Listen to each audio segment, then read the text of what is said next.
Evening YouTubers, and today, episode number 4, you've guessed it, the GAS is on the rebuild, and this still fits me. Oh yeah.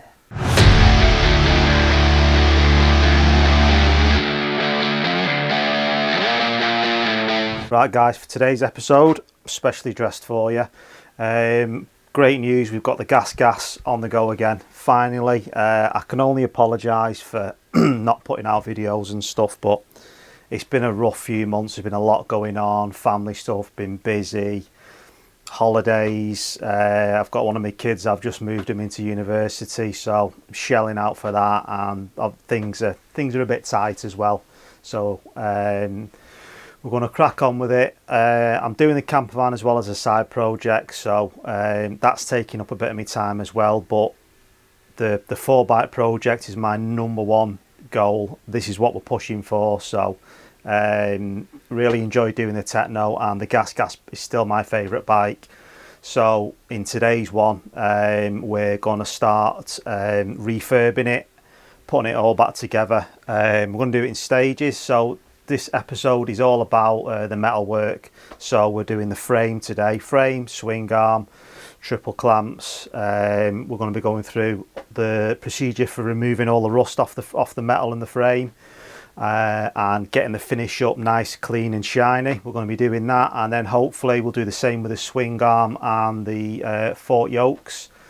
And then hopefully, if all goes well and we've got enough time, we can then start to put the bearings in and start to put the swing arm and the headstock in. So we've got the frame done basically. That's the plan for this episode. Hopefully it all goes well.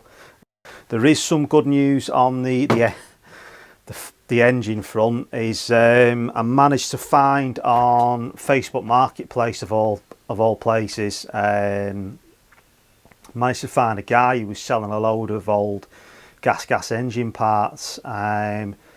50 quid job lot, and I walked away with 3 big boxes full of GAS GT, GAS JT, JTR, JTX, TXT.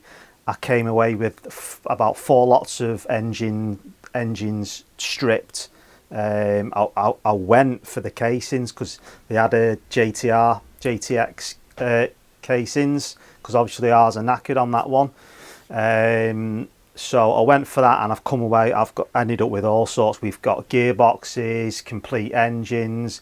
I've got 5 cylinders and heads off different ranges of the GAS ranges from like early 90s to late 90s.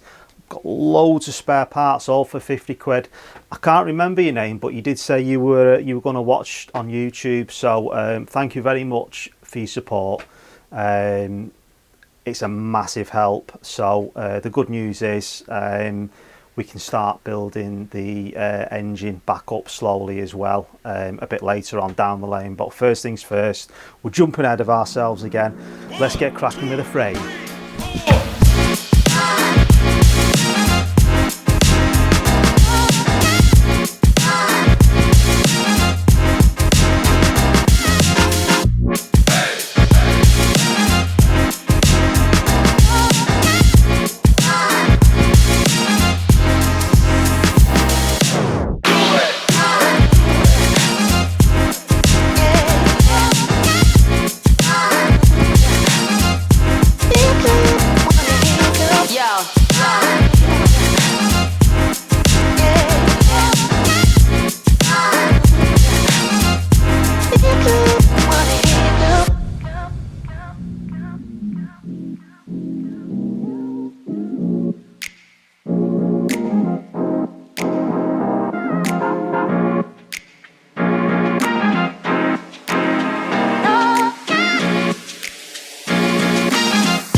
fits me. It still fits me.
So just a quick recap, we've changed the headstock bearings with new ones, we've cleaned and polished the top and bottom clamps, as you can see there.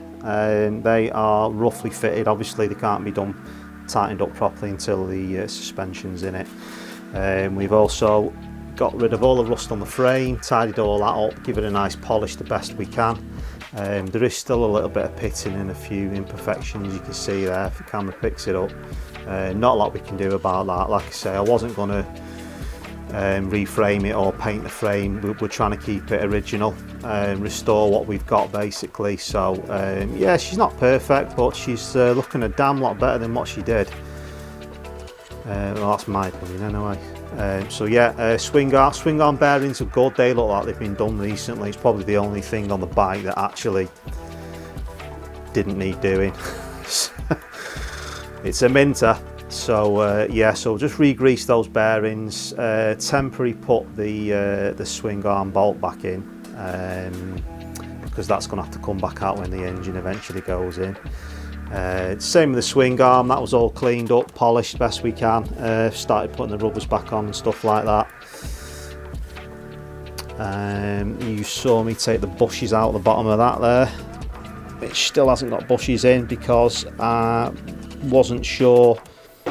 It's not straightforward on the gas parts which bush fits them. So what I've done is I've took the bushes out, the old bushes, I've cleaned them up to get the part number off. So I've got the part number that now, so I'll order the bearings for that and I will get them pushed in as soon as they land, and that's all that done. And yeah, I hope you're happy with that. It's turned out pretty damn good, I think. Right guys, cheers for watching. Got as far as we can with that now. We've not done a bad job, to be fair. We've got rid of all the rust, which is an absolute pain to do. And I know in the video edits you only see me doing a little bit, but it took me ages to get all the rust off everywhere. It was a nightmare to do, really difficult. So anyway, we've done all that. We've polished it up the best we can. We're not going to go mad with it because end of the day it's a trials bike. We're just going to want to get it as clean, as tidy, more importantly original as we can. We've got to keep it standard and original. I did mention about sticking a set of gold wheels in it and stuff like that and messing about with it, but Jason Finn commented on it. He wants to see it original, so pay a bit of respect to Jason Finn. He's a big gas guy. If you don't know who he is, he's basically like the Ken Block of the trials world in the 90s. He was the stunt rider that did all this cool stuff anyway. So we're going to keep it original, get it all as best we can. That's as much as we're going to get done this week, and I will see you on the next one. Be seeing you